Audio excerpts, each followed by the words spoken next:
കുറച്ച് നാളായി അമേരിക്കയിൽ ഒരു ഇന്ത്യാവിരോധം കത്തിപ്പടരുന്നു.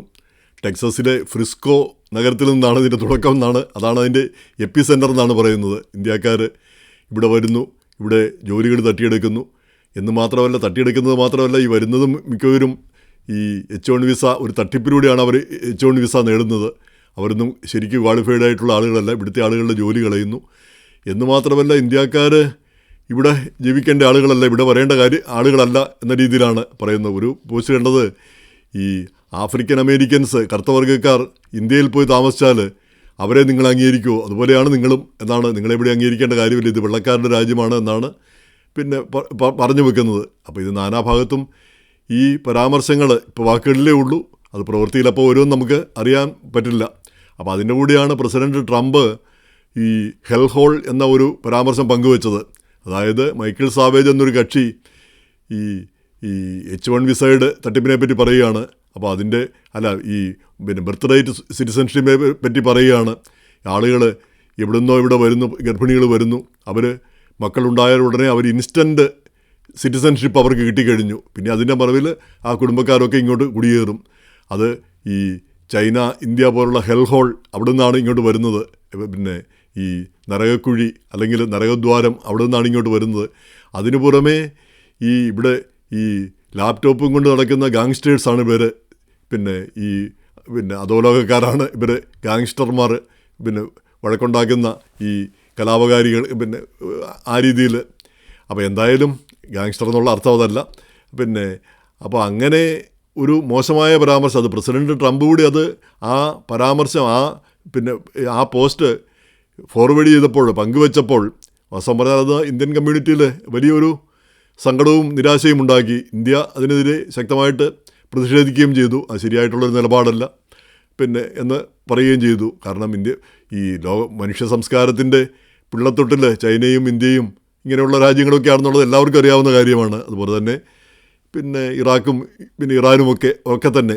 അപ്പോൾ ഇത് ആദ്യം ആമുഖമായിട്ട് പറയുകയാണ്. പക്ഷേ ഇതിന് ശേഷം പല ഭാഗത്തു നിന്നും ഇന്ത്യക്കാർ മടങ്ങിപ്പോകണം, ഇന്ത്യക്കാർ തിരിച്ച് ഇന്ത്യയിലേക്ക് അങ്ങ് പോകണം എന്നുള്ള രീതിയിൽ ഇന്ത്യൻ സമൂഹത്തിൽ നിന്ന് തന്നെ പലരും ചിന്തിക്കുന്നത് കണ്ടു. ഇന്നിപ്പം ഈ സോഹോ എന്ന് പറഞ്ഞൊരു കമ്പനിയുടെ സ്ഥാപകൻ ശ്രീനിവാസ വെമ്പു, അദ്ദേഹം പറഞ്ഞിരിക്കുന്നത് ഇന്ത്യയിലേക്ക് മടങ്ങി വരണം, ഇന്ത്യയുടെ കാര്യങ്ങൾ ഇന്ത്യയിൽ നിങ്ങളെപ്പോലുള്ളവരെ ആവശ്യമുണ്ട്, നിങ്ങളുടെ എക്സ്പെർട്ടൈസും നിങ്ങളുടെ കഴിവുകളും അവിടെ ആവശ്യമുണ്ട്. ഇന്ത്യ ശക്തിപ്പെട്ട് നിന്നാലേ നിങ്ങൾക്ക് അമേരിക്കയിൽ വില കിട്ടുകയുള്ളൂ.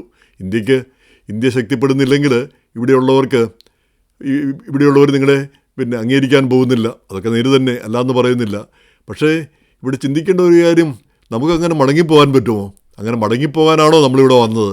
നമ്മളിവിടെ വന്ന് ഇവിടെ സിറ്റിസൺഷിപ്പ് എടുത്തു. അപ്പോൾ ഇവിടെ വരാനുള്ള കാര്യം എന്താണ്? ഈ രാജ്യം മഹത്തരമായതുകൊണ്ട്, ഈ രാജ്യം അമേരിക്ക ഈസ് ഗ്രേറ്റ്, അതുകൊണ്ടാണ് നമ്മൾ വന്നത്.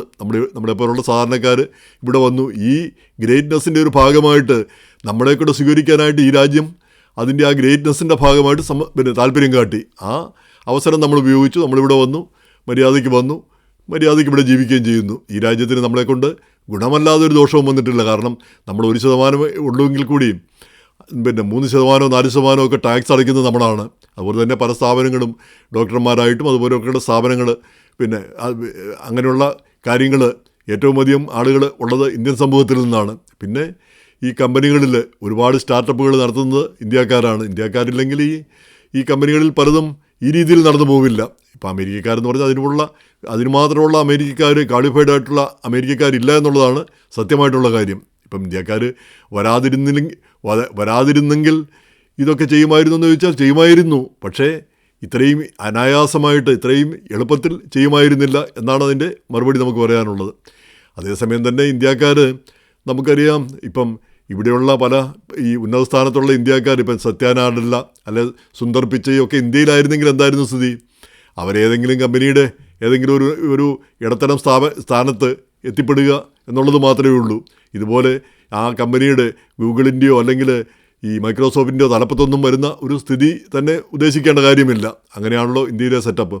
അപ്പോൾ ഇന്ത്യയിൽ നിൽക്കുമ്പോൾ നമുക്കൊരു പരിമിതിയുണ്ട്. അമേരിക്കയിൽ വന്നു കഴിഞ്ഞാൽ പരിമിതിയില്ല. അപ്പോൾ ആ അവസരം തേടിയാണ് നമ്മളൊക്കെ അമേരിക്കയിൽ വരുന്നത്. അപ്പോൾ ഇവിടെ വന്നു കുഞ്ഞുകുട്ടി പരാധീനങ്ങൾ, നമ്മുടെ മക്കൾ ഇവിടെ ജനിച്ചു അല്ലെങ്കിൽ ഇവിടെ ജീവിക്കുന്നു, അപ്പം നമുക്ക് വേണമെങ്കിൽ തിരിച്ചു പോകാം പ്രായമുള്ളവർക്ക്, കാരണം നമുക്ക് അവിടെ ബന്ധങ്ങളുണ്ട്, നമുക്ക് അവിടുത്തെ കാര്യങ്ങൾ അറിയാം, അവിടുത്തെ കാലാവസ്ഥ പോലും നമുക്ക് അത്ര പ്രശ്നമില്ല. അതുപോലെ തന്നെ അവിടുത്തെ വെള്ളം, പച്ചവെള്ളം, സാധാരണ കുടിക്കുന്ന വെള്ളം തന്നെ നമുക്ക് കുടിക്കാം. പക്ഷേ നമ്മുടെ മക്കളോ, അവരിവിടെ ജനിച്ചവരോ അല്ലെങ്കിൽ ഇവിടെ വളരെക്കാലമായിട്ട് ജീവിക്കുന്നവരാണ്, അവർക്ക് അവിടെ ബന്ധങ്ങളില്ല. അവിടെ ചെന്ന് കഴിഞ്ഞാൽ അവിടുത്തെ വെള്ളം പോലും അവർക്ക് കുടിക്കാനാവില്ല, കാരണം അത് കുടിച്ചാൽ ഒന്നേരെ അവർക്ക് അസുഖം വരും. പിന്നെ അവിടുത്തെ ചൂടോ തണുപ്പോ, പിന്നെ തണുപ്പുള്ള സ്ഥലത്ത് ഒന്നും അവർക്ക് സഹിക്കാനാവില്ല, അതിനുള്ള സംവിധാനങ്ങൾ അവിടെ ഉണ്ടാവില്ല. അപ്പം മടങ്ങിപ്പോവുക എന്നുള്ളത് നടക്കുന്ന ഒരു കാര്യമല്ല. എന്ന് മാത്രമല്ല, മടങ്ങിപ്പോകാനല്ല നമ്മൾ വന്നതും. നമ്മളേതാണ്ട് തെറ്റോ കുറ്റമോ ഒക്കെ ചെയ്താൽ നമ്മൾ മടങ്ങിപ്പോകണം. ഇതിപ്പോൾ തെറ്റും കുറ്റവും ഒന്നും ചെയ്തില്ല. ഈ രാജ്യം ഇമിഗ്രൻസിനെ വിളിച്ചു, ക്ഷണിച്ചു, നമ്മൾ ആ ക്ഷണം സ്വീകരിച്ചു വന്നു. ഇവിടെ നമ്മൾ ജീവിതം കെട്ടിപ്പടുക്കുന്നു ഈ രാജ്യത്തിന് ഗുണകരമായ രീതിയിൽ, ഈ രാജ്യത്തിന് ദോഷകരമായ രീതിയിലല്ല.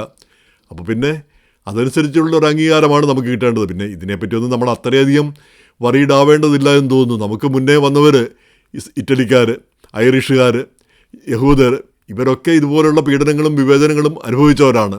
അനുഭവിക്കാതെയല്ല അവരൊക്കെ ഇപ്പോഴത്തെ നിലയിലെത്തിയിരിക്കുന്നത്. അപ്പം നമ്മളിപ്പോൾ അനുഭവിക്കുന്നുണ്ടെങ്കിൽ നമുക്ക് മുമ്പേ ഇത് അനുഭവിച്ചവർ ധാരാളം പേരുണ്ട്. അങ്ങനെയാണ് അവർ ഒരു നിലയിലെത്തിയത്. എന്തായാലും സ്കിൻ കളർ എന്നുള്ളത് ഒരു പ്രധാനപ്പെട്ട കാര്യമാണോ? ആ ചിന്താഗതിയിൽ നിന്ന് മാറേണ്ട ഒരു കാലം കഴിഞ്ഞു എന്ന് തോന്നുന്നു. ഈ തൊലിയുടെ വെളുപ്പ്, തൊലിയുടെ നിറം, ആ ഒരു കാലഘട്ടം, ആ ഒരു കാലം മനുഷ്യരെല്ലാം ഈ ശാസ്ത്രീയമായിട്ടുമൊക്കെ ഉയർന്ന തലത്തിലെത്തുമ്പോൾ ഇങ്ങനെയുള്ള ആ കാര്യങ്ങളിലൂടെ ആ ഭിന്നത വളരുന്നത് അത് ഖേദകരമാണ്. അമേരിക്കയാണ് ഈ റേസിസമൊക്കെ കുറഞ്ഞ ഒരു രാജ്യമായിട്ട് നമ്മൾ കണക്കാക്കിയിരുന്നത്. റേസിസം വലിയ തോതിലുണ്ടായിരുന്നുവെങ്കിലും പിന്നീട് ഈ കറുത്ത വർഗ്ഗക്കാരുടെയൊക്കെ അവരുടെയൊക്കെ പ്രക്ഷോഭത്തിൻ്റെയൊക്കെ ഫലമായിട്ടാണ് ആ റേസിസം ഇല്ലാതാവുന്നത്, സെഗ്രിഗേഷനും ഒക്കെ ഇല്ലാതാവുന്നത്. അപ്പോൾ അതിൻ്റെ ഫലമായിട്ടാണ് നമ്മളൊക്കെ ഇവിടെ വരികയും ചെയ്യുന്നത്. അപ്പം നമ്മൾ കറുത്ത വർഗ്ഗക്കാരോടാണ് കൂടുതൽ നന്ദി പറയേണ്ടത്. അപ്പോൾ എങ്കിലും ഈ രാജ്യം നൽകിയ അവസരങ്ങൾ അതിനെ നമ്മൾ താങ്ക്ഫുള്ളായിട്ട് കണക്കാക്കുന്നു.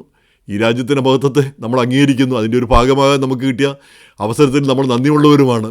അപ്പോൾ പിന്നെ നമ്മൾ ഈ രാജ്യത്തിന് ദ്രോഹകരമായ ഒരു കാര്യം നമ്മൾ ചെയ്യുന്നുമില്ല. അപ്പം പിന്നെ മടങ്ങിപ്പോവുക എന്ന് പറഞ്ഞാൽ എങ്ങോട്ടാണ് മടങ്ങിപ്പോകുന്നത്? അവിടെയുള്ള എല്ലാ ബന്ധങ്ങളും അവസാനിപ്പിച്ചാണ് നമ്മളിവിടെ വരുന്നത്. നമ്മൾ അവിടുത്തെ പൗരത്വവും ആ രാജ്യവുമായിട്ടുള്ള ബന്ധങ്ങൾ, അങ്ങനെയുള്ള ബന്ധങ്ങൾ നമുക്ക് നമ്മളവിടെ ചെന്ന് കഴിഞ്ഞാൽ ഒരു വിസിറ്ററായിട്ടാണ് ഇപ്പോൾ ചെന്ന് കഴിഞ്ഞാൽ അവിടെ നമ്മളെ കണക്കാക്കുക. വിസിറ്റർ അല്ലെങ്കിൽ OCI കാർഡ് ഉള്ള ആളുകൾ, പക്ഷേ അവരും വിസിറ്റേഴ്സാണ് ഒരർത്ഥത്തിൽ. അപ്പോൾ അങ്ങനെ മടങ്ങിപ്പോകുന്നതിനെ പറ്റിയൊന്നും ചിന്തിക്കേണ്ട കാര്യമില്ല. ഇങ്ങനെ ആളുകൾ പല രീതിയിൽ അഭിപ്രായങ്ങൾ പറയുന്നെന്ന് മാത്രം. അത്രയൊന്നും ഡിസ്ഹാർട്ടൻഡ് ആകേണ്ട കാര്യമില്ല. ഇതൊക്കെ സാധാരണയായിട്ടുണ്ടാവുന്ന കാര്യമാണ്. ഇതൊക്കെ ഉണ്ടായില്ലെങ്കിൽ അത്ഭുതപ്പെടേണ്ടതുള്ളൂ.